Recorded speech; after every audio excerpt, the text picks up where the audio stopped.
Who knew that the candle testing part was going to take so much time? I truly did not know that when I first got into candle making, and I even think I should have tested longer than I did, and I tested around 6 months, but sometimes you can start to feel really stuck and not really know what you should be doing, what you should be looking for, and it can just feel like this really big weight on your shoulders and you just don't really know how to move forward. So today's video, I want to walk you through some top things that I think are keeping you stuck in the candle testing phase.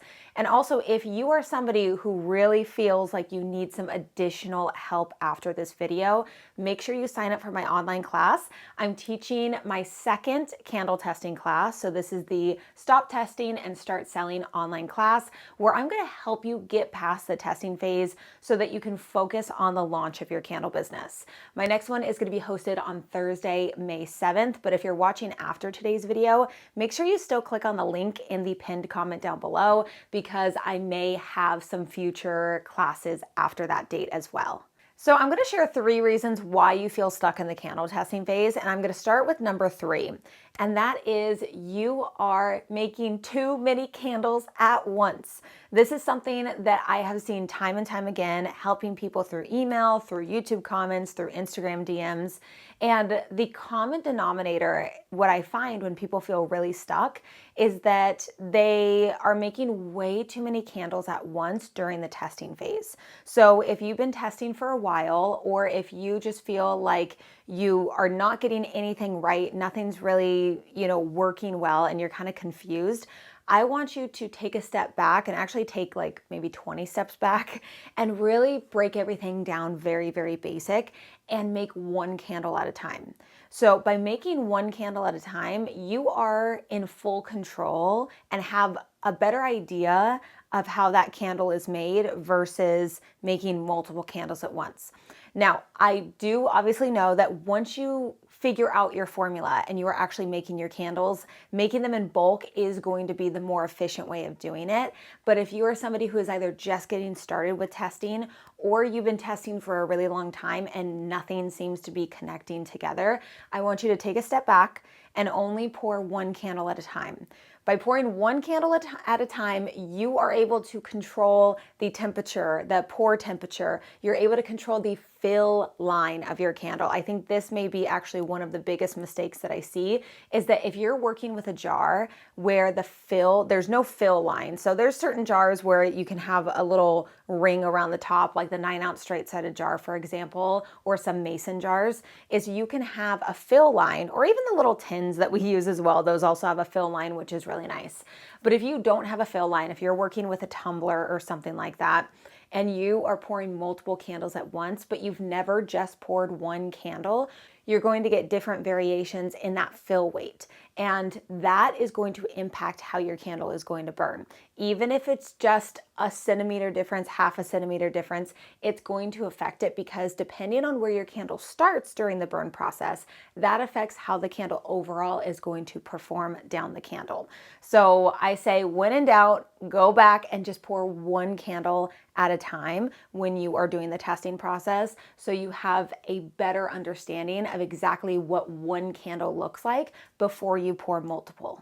Also, if you need help with figuring out how much wax and how much fragrance oil you need to make one candle at a time, you can watch this video above. I'll have it down in the pinned comment down below, but it's my full candle math video so that you can understand exactly how to do the calculations when you're making your candles.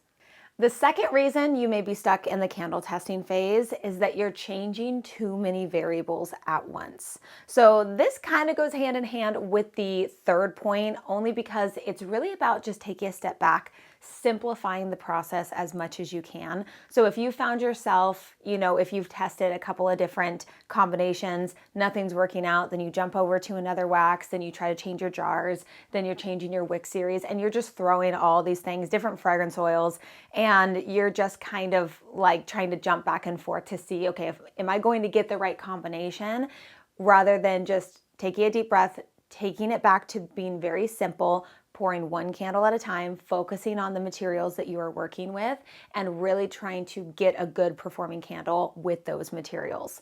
Something else that I highly recommend new makers to do, and this was something I did not do for years and years and years, and I used to hear people talk about it and I didn't really understand why, but now I completely understand why, and that is to test fragrance free.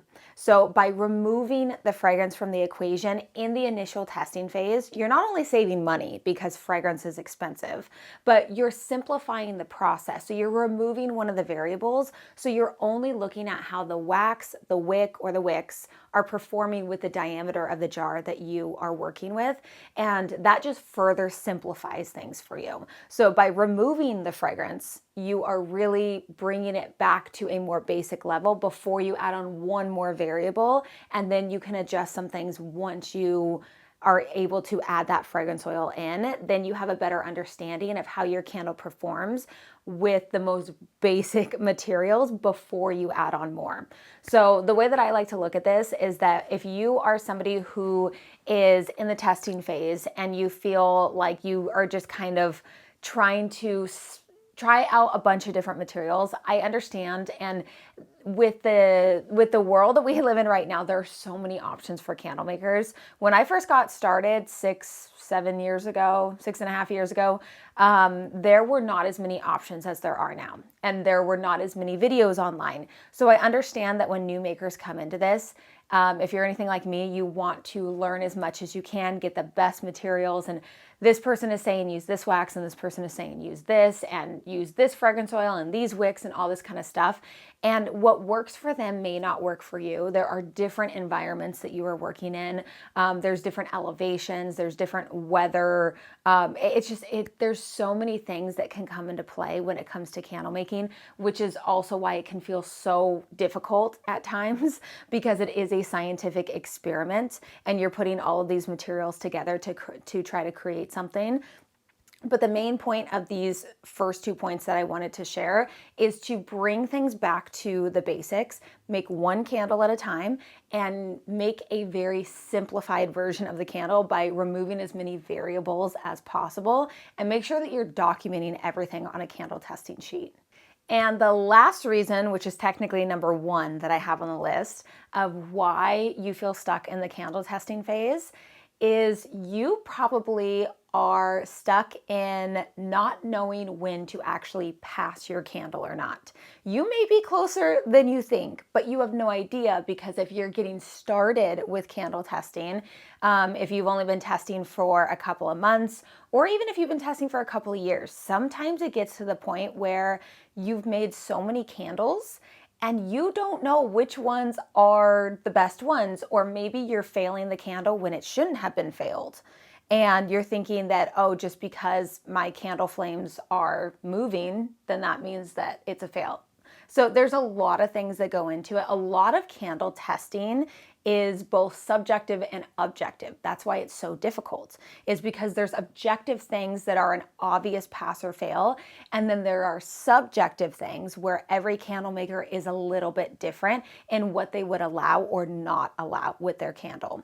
So I think this is probably one of the number 1 reasons, especially if you've been making for a while, is that it gets to a certain point where you're thinking, okay, but what is a pass? What is a fail? Like, what exactly am I looking for? And obviously this comes with time, but if you have only made, a few dozen candles and you're really in the starting point of candle making and you're learning and observing and obsessing over the way that your candle is performing, like all of us makers do. I've done that for so long, as I just obsess over how long it's been burning, which burn cycle is this, can I smell it in the room that it's in? There's so many different things that you're looking for all at once, which is another reason why I recommend to take things down to just the bare basics without fragrance first, because you don't have to worry about the hot throw yet. You're just worried about the wick performance right away before you add in the fragrance oil and worry about the cold and hot throw. But when it comes to figuring out, is it a pass or a fail, it's really just, again, a lot of that objective. So a lot of the ASTM guidelines. So I made a whole video all about If you're stuck in the testing phase, that video might help you out a lot. But if you really need examples more in depth on this topic, definitely sign up for my online class that's coming up, because I go through a bunch of examples, what I look for, how I handle tapered candles, everything like that. And it really is going to give you the most insight into how you can adjust and fix your candles so that you can feel confident that they're actually ready to sell. But I think I'm going to end today's video right here, and I will see you in the next one. So I'm going to work my way backwards. I'm going to start with number 3. So the third reason